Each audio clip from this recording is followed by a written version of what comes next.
अस्थाई बंदोबस्त पर एक लघु निबंध लिखे। चलिए अस्थाई बंदोबस्त क्या होता है वो जानना स्टार्ट करते हैं।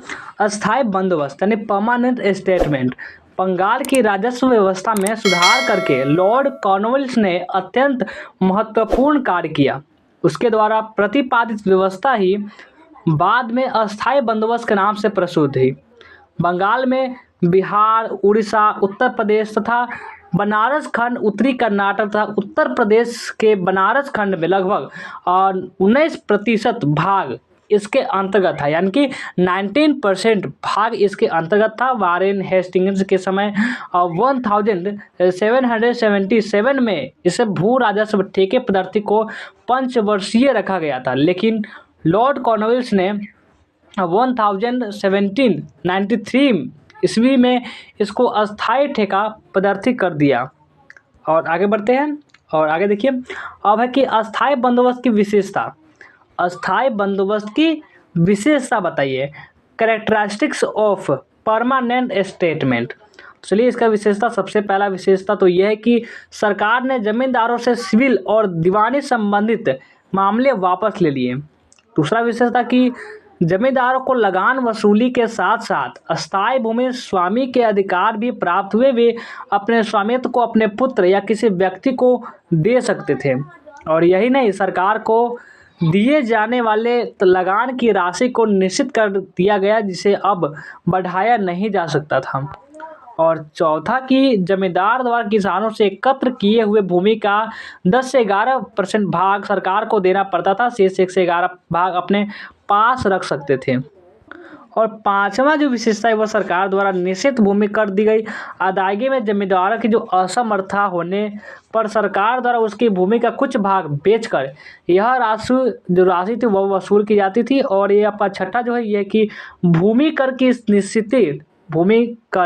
निश्चित की गई राशि के अलावा सरकार को कोई और कर या नजराना आदि जमींदारों को नहीं चुकाना होता था। और ये आपका ये सातवां जो है कि किसानों और जमींदारों के आपसी विवादों में सरकार कोई हस्तक्षेप नहीं करेगी, ऐसा कहा गया था। और आगे बढ़िए और आगे जानिए। अब है जानते हैं कि अस्थाई बंदोबस्त के लाभ। अस्थाई बंदोबस्त के क्या क्या लाभ थे। तो सबसे पहला लाभ यानी कि मेरिट्स ऑफ परमानेंट स्टेटमेंट, तो इसके बारे में जानते हैं। अस्थाई बंदोबस्त होने के सरकार की आय निश्चित हो गई। बार बार बंदोबस्त करने की परेशानी से सरकार को छुटकारा मिल गया था, ये भी उसका लाभ था।